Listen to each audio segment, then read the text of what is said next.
Vous êtes bien sur la radio nationale du Mali. Merci pour votre présence et bon début de semaine. Il est 7h à Bamako, 10h à Riyad, en Arabie Saoudite.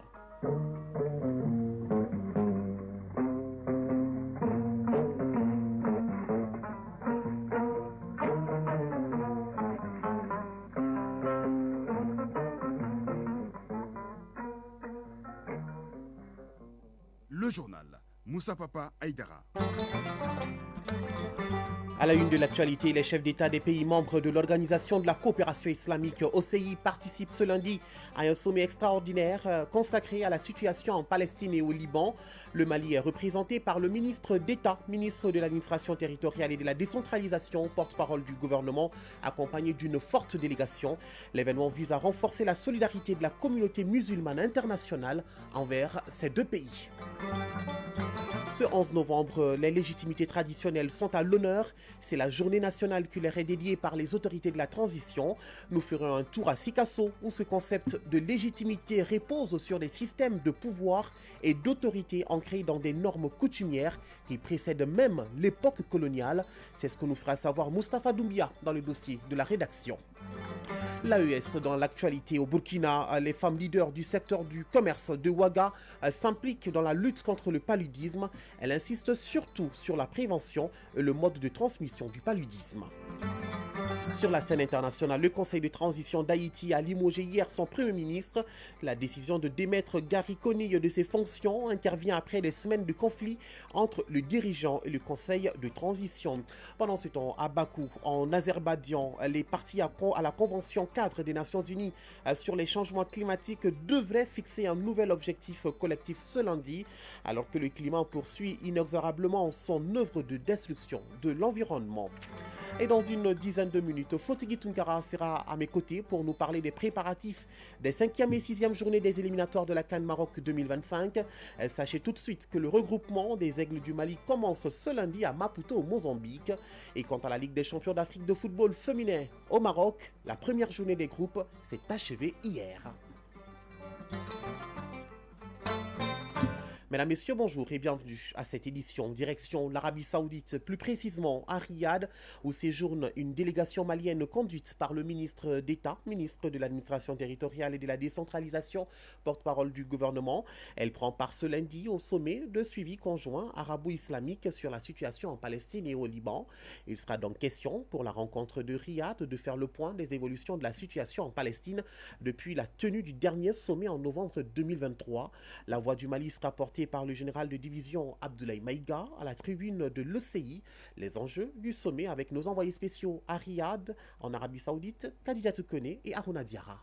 Ce lundi 11 novembre, le monde arabo-islamique se donne rendez-vous à Riyad, la capitale saoudienne, pour un sommet sur la situation en Palestine.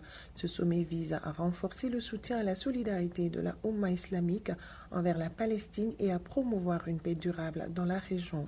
La rencontre mobilise des chefs d'État et de gouvernement, des souverains des États membres de l'Organisation de la coopération islamique OCI et de la Ligue des États arabes. Le président de la transition, invité par Sa Majesté le roi Salman Ben Abdelaziz Al Saoud, est représenté à ce sommet par le ministre d'État, ministre de l'administration territoriale et de la décentralisation, porte-parole du gouvernement.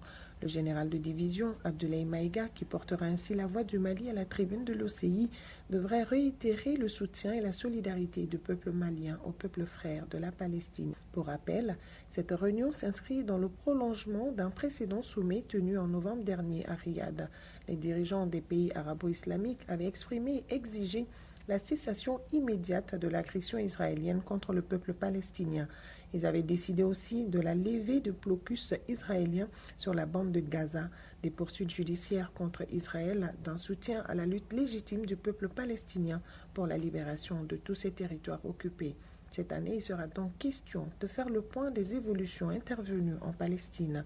Le sommet sera sanctionné par de nouvelles résolutions visant à mettre fin à l'agression israélienne et surtout à soutenir la Palestine. Riyad, Khadija Toukone, Haruna Diarra pour l'ORTM. Et ça a discuté également du côté de la Russie. Le chef de la diplomatie malienne est sur place. Le ministre Abdoulaye Diop a co-animé un panel avec 7 autres panélistes sur le thème Russie-Afrique, la lutte pour la vérité. Un panel qui a suscité beaucoup d'intérêt, d'interrogations sur la domination de l'Afrique par un système néocolonialiste. Des échanges, il ressort que l'Afrique doit se libérer et tracer sa propre voie de développement. Des débats suivis par nos envoyés spéciaux à Sochi, Sidiki Dombele et Abdul Salam Bambara. C'est un panel à la fois évocateur et interpellateur. Russie-Afrique, le combat pour la vérité. Thématique développée par 7 panélistes, dont les ministres des Affaires étrangères et de la coopération internationale. À l'unanimité, tous se reconnaissent que l'heure de la vérité a sonné pour l'Afrique. La vérité sur le néocolonialisme et toutes les injustices infligées au continent africain. Il est temps de mettre le haut là. Maria Zakharova, représentante du ministère des Affaires étrangères de la Fédération de Russie. Tout ce qui concerne l'Afrique, ce n'est pas un droit déclaré. L'Afrique a lutté, elle a fait des sacrifices pour arriver à ce droit. L'Union soviétique aussi. Nous nous prononçons toujours pour maintenir la concurrence, la compétition saine. C'est ça la différence de la Russie et des ex-métropoles occidentaux qui essaient d'imposer leurs lois en s'appuyant sur les outils du néocolonialisme. Et sur les cas spécifiques du Mali et globalement du Sahel, aujourd'hui, la vérité saute à l'œil. Abdoulaye Diop, ministre des Affaires étrangères et de la coopération internationale. Aujourd'hui, le terrorisme, il ne faut pas se voiler la face. On a essayé de nous faire croire que le terrorisme, ça vient des extrémismes musulmans ou d'autres extrémistes. Notamment au Mali, le terrorisme, il est fabriqué. Il est soutenu souvent par des puissances coloniales. Et aujourd'hui, les médias, un des médias français récemment, est devenu une officine pour les terroristes. Avec la Confédération des États du Sahel, nous avons mis en place un nouveau modèle. C'est d'abord une confédération, ce n'est pas une organisation en tant que telle, qui travaille, 1, pour la sécurité, 2, pour l'action diplomatique concertée, et 3, le développement. En tout cas, Russes et Africains sont décidés à mener et gagner ensemble le combat de la vérité à travers la création d'un monde multipolaire.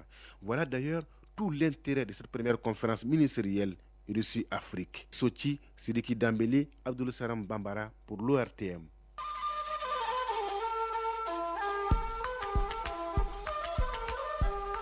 AES, actualité.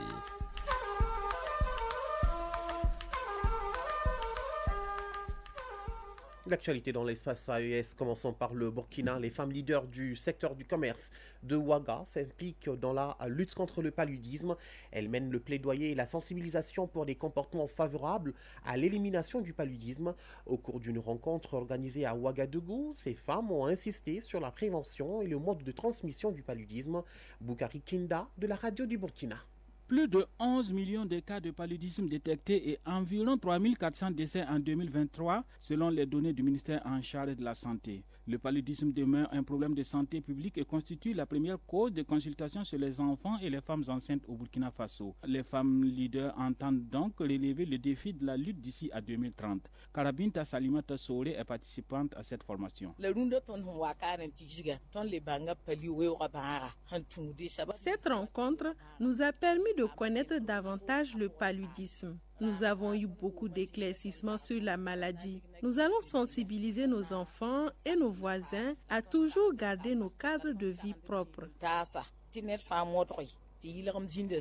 Cette rencontre de plaidoyer des femmes leaders des marchés et services vise à sensibiliser les populations sur les précautions et les comportements à adopter pour lutter contre cette maladie. Sidzabda Christian Compaoré est le secrétaire permanent pour l'élimination du paludisme au Burkina. Il est intéressant pour nous d'avoir cette tranche de la population afin donc qu'elle nous soit un porte-voix vers l'ensemble des femmes pour justement lutter davantage contre le paludisme, afin donc d'aboutir donc à l'élimination de ce fléau. Il y a des femmes qui déjà font ce travail. Il s'agit juste pour nous d'encadrer tout cela pour que tous ensemble, on le fasse ensemble et de concert, afin donc d'avoir les meilleurs résultats possibles. Il est attendu des femmes leaders la sensibilisation des autres membres de l'association sur les actions de lutte contre le palud, l'intégration de la lutte contre le palud dans le quotidien des enfants et à être ambassadeur pour l'éradication de la maladie dans les différentes communautés, a indiqué Sidzabda Christian Compaoré. Au Niger, les opérateurs économiques de la région de Zinder ont décidé de se conformer à la décision prise par les autorités, celle de vendre le ciment au prix fixé sur l'ensemble du territoire national. Ainsi, le lancement de l'opération de la vente du dit ciment s'est déroulé hier au grand marché de la ville de Zinder. Les explications de Kassoum Moutari de la radio du Niger. À l'instar des autres opérateurs économiques du pays et autres commerçants, ceux de la région de Zinder ont également débuté la vente du ciment au prix officiel fixé par les autorités du Conseil national pour la sauvegarde de la patrie, CNSP. Cette œuvre est d'un opérateur économique de la région de Zinder. Elle est sur le Marafa, au grand marché Kassoua-Dolé, pour soulager non seulement les populations, a-t-il fait remarquer, mais aussi apporter sa contribution et accompagner dans le même cadre les actions du Conseil national pour la sauvegarde de la patrie dans le combat qu'il mène pour la refondation et la souveraineté de notre cher pays. Opportunité saisie par le secrétaire général de la région, Bourema Moussi Mahamadou, pour remercier ce digne fils du terroir avant de lancer un appel pressant aux autres commerçants de lui emboîter les pas. Il a bien voulu s'engager du fait de son patriotisme pour soulager la souffrance de la population de Zinder. Et à cet effet, il a eu à faire une commande importante de 1000 tonnes auprès de la société de cimenterie Malzebaza. Auparavant, l'administrateur délégué de la ville de Zinder, Eladjissou Maman, est intervenu pour déclarer que toutes les dispositions seront prises afin que cette opération de vente du ciment au prix fixé par nos autorités se déroule dans de bonnes conditions. Voyons à présent ce qui fait l'actualité hors de nos frontières. La 29e conférence de l'ONU sur le changement climatique démarre ce lundi 11 novembre à Bakou, en Azerbaïdjan. Une centaine de chefs d'État y sont attendus pour mieux lutter contre le réchauffement climatique et de la planète et ses conséquences. Prévues jusqu'au 22 novembre, elle doit se conclure par un nouvel objectif d'aide financière aux pays en développement, une question qui concerne l'Afrique au premier rang, alors que les températures mondiales battent cette année encore tous les records et que les catastrophes climatiques s'enchaînent. Les participants vont devoir décider d'un nouveau montant pour aider les pays en développement à faire face à la crise climatique jusqu'en 2030. Madagascar, le président Andry Rajoelina s'est exprimé hier soir à la télévision nationale pour dresser un état des lieux de la production d'eau et d'électricité dans le pays, alors que la capitale et la plupart des régions souffrent d'importantes pénuries. Importation de nouvelles infrastructures, rénovation des réseaux de distribution, le président a longuement décliné ses solutions pour pallier aux coupures.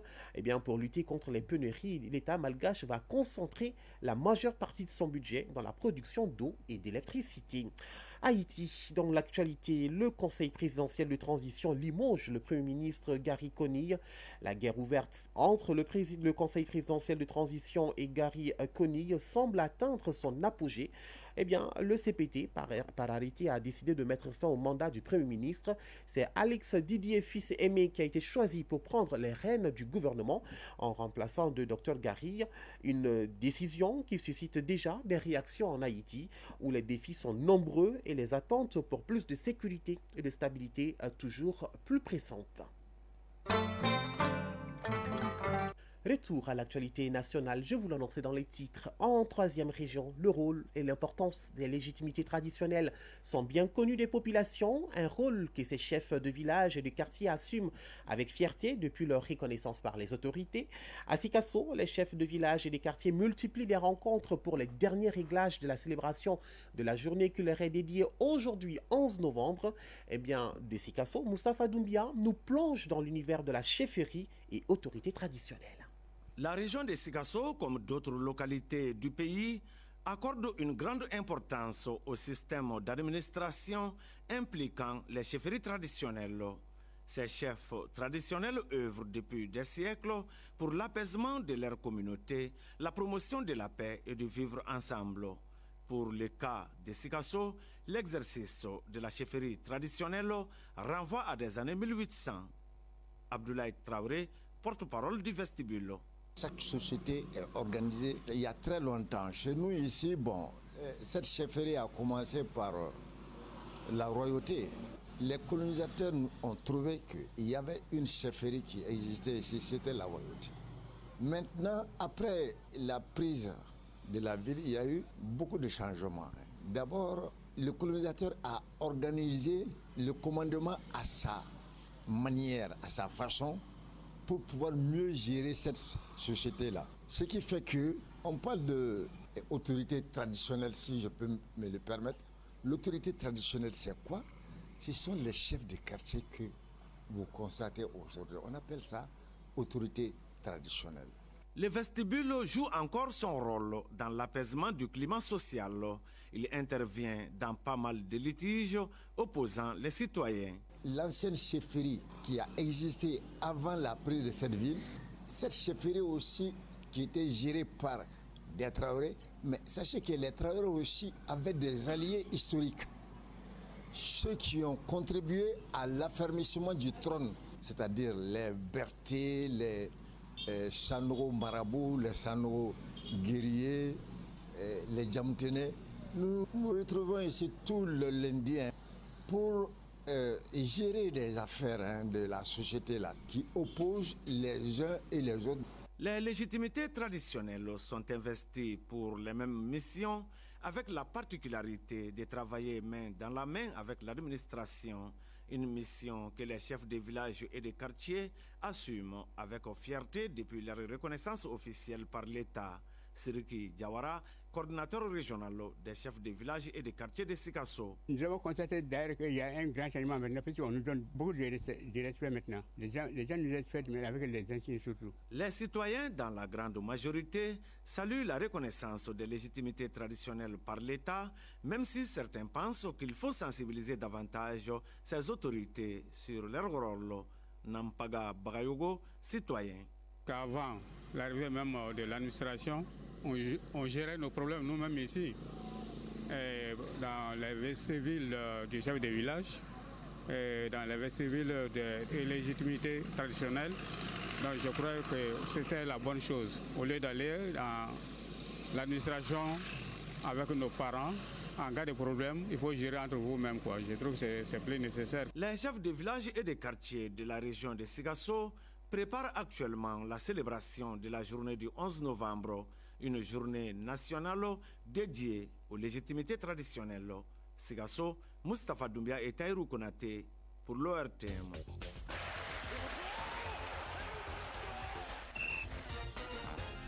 Et oui, il était annoncé pour 7h10 et il est là à 7h17. Bonjour Fotigui et bienvenue. Merci, bonjour Moussa Papaïdara, bonjour à tous. Alors, débutons par les préparatifs des 5e et 6e journées des éliminatoires de la CAN Maroc 2025. Le regroupement des aigles du Mali commence ce lundi à Maputo, au Mozambique. Oui, en vue de la 5e et avant-dernière journée des éliminatoires de la CAN Maroc 2025 devant opposer les Mali au Mozambique vendredi à partir de 16h à Maputo. Le rassemblement des aigles débute aujourd'hui dans la capitale mozambicaine. Alors, sur place depuis hier, les joueurs contingents africains de la sélection, en l'occurrence Djigui Diarra, Youssou Koueta, Ousmane Diallo Santi et Fadias Koulibaly seront rejoints ce lundi par le reste du groupe. De son côté, le staff technique, staff médical, bref, tout l'encadrement des aigles est au grand complet. Et oui, Ligue des champions d'Afrique de football féminin au Maroc, la première journée des groupes s'est achevée également hier. Oui, avec notamment des matchs de groupe B. Et Dawkins du Nigeria a battu Commercial Bank d'Éthiopie 3-0. Mamelodi Sundowns d'Afrique du Sud a perdu contre Mazar d'Égypte 1-0. Dans le groupe A samedi, l'Asfar de Rabat du Maroc a étrié Aigle de la Midna du Sénégal 3-0. Le TP Mazembe de la RDC a gagné contre University Western Cape d'Afrique du Sud 2-0. Le programme de la 10e journée prévoit mardi University Western Cape d'Afrique du Sud, Aigle de la Médina du Sénégal à 14h et à 17h, Asfar de Rabat du Maroc, TP Mazembe de la RDC. Puis mercredi, il y aura Mamelodi Sundowns d'Afrique du Sud, Commercial Bank d'Éthiopie à 14h et à 17h et Dawkins du Nigeria, Mazar d'Égypte. Les rideaux sont tombés hier sur l'élite 16 de la division ouest de la balle 2025 à Abidjan. Oui, baissé de rideaux hier à Abidjan pour l'élite 16 de la division ouest de la balle 2025 qui a connu son épilogue avec le sacre des Libyens dans la Ligue de Tripoli aux dépens du Stade Malais de Bamako. En finale disputée hier au Palais des Sports de Trècheville, le Stade Malais de Bamako a perdu de justesse 71-68 contre Al-Ahly de Tripoli. Les Libyens confirment ainsi leur victoire 85-66 sur les Maliens lors de la division ouest en octobre dernier à Tripoli en Libye. Auteur d'un brillant parcours dans les tournois et auréolés de leur qualification pour le top 8 de la compétition, les Blancs de Bamako font ainsi un retour prometteur dans la phase finale de la balle en 2025 après les forfaits en 2004, après leur forfait en 2004 et surtout leur troisième place couronnée de la médaille de bronze en 2023. En match de classement, faut-il le rappeler aussi, pour la troisième place, Abidjan Basket Club ABC de Côte d'Ivoire a battu Kaji Sport Academy du Cameroun par 92 à 53. Eh bien, Fotigui, le week-end sera marqué par les premiers championnats de taekwondo AS Russie, prévus ici à Bamako les 15 et 16 novembre. Oui, Bamako abrite vendredi et samedi les premiers championnats seniors de taekwondo AS Russie. Les compétitions se dérouleront au Palais des Sports Salamatou Maïga qui va donc vibrer au rythme du taekwondo. Alors, à quelques jours de cet événement d'envergure, les préparatifs vont bon train et surtout, tout est fin prêt pour le démarrage. Alors, pour plus de détails, je vous propose d'écouter le président de la Fédération malienne de taekwondo, Maître Alioune Badra Traoré, que nous avons joint hier au téléphone. Les préparatifs vont bon train. Une commission d'organisation a été mise en place qui travaille depuis déjà pratiquement 45 jours avec une cadence de réunion de 2 fois pratiquement par semaine. Tous les aspects sont scrutés à la loupe de la facilitation de la venue des délégations, à leur hébergement, à leur transport, à leur sécurité, au programme de déroulement des activités. Le 15, la cérémonie d'ouverture. La journée du 16, proprement dit, sera consacrée à la compétition. Le tout se terminera par un dîner de gala avec les partenaires, les personnes invitées. Donc tout cela est bien calé et organisé. Chacun, en ce qui le concerne, a pris à bras le corps ce travail-là. Et je profite de l'occasion pour remercier non seulement les membres du bureau fédéral, mais aussi l'ensemble des pratiquants de taekwondo. Nos partenaires également Baromètre, le comité olympique, le ministère des Sports qui s'est vraiment impliqué. Voilà, c'était là donc Maître Alioune Badra Traoré, président de la Fédération malienne de taekwondo. Alors, le Mali qui est donc prêt à accueillir sportivement les pays de l'AEC et leurs partenaires de la Russie. Alors, prennent part à ces compétitions les athlètes hommes et dames du Mali, naturellement, du Burkina Faso, du Niger et de la Russie dans les catégories olympiques de poids. Chaque équipe sera composée de 4 filles et de 4 garçons accompagnés de 2 coachs. Le Mali, quant à lui, sera donc représenté par des athlètes comme Youssouf Sempara, des moins de 58 kg, Bakar Kone, des moins de 68 kg, Ismaël Koulibaly, des moins de 80 kg, Youssouf Soumano, de plus de 87 kg en homme et en dame, Aïssata Mohamed Sibi, des moins de 49 kg, Maïmouna Konaté, des moins de 57 kg, Mariam Sidibé, des moins de 67 kg et Awa Sangare, de plus de 67 kg, avec comme coach Ibrahim Nyang et son adjoint Ba Baïbo. Tout est dit? Oui, absolument. Allez, merci beaucoup Fotigui pour cette actualité sportive. Merci à vous aussi. Eh bien, à 7h passées de 22 minutes, se referme cette édition, présentée par Moussa Papa Aïdara. Tous les plaisirs étaient pour moi. Mise en onde bien assurée par Mamadou Bedialo. Mise en ligne Mohamed Koulibaly. Réalisation, coordination Ousmane Dao. Merci à tous pour votre attention. Nos programmes continuent à 13h, la prochaine édition. D'ici là, prenez soin de vous et des autres et n'oubliez surtout pas, garde le sourire, quoi qu'il arrive. Mirifique journée à tous sur le RTM.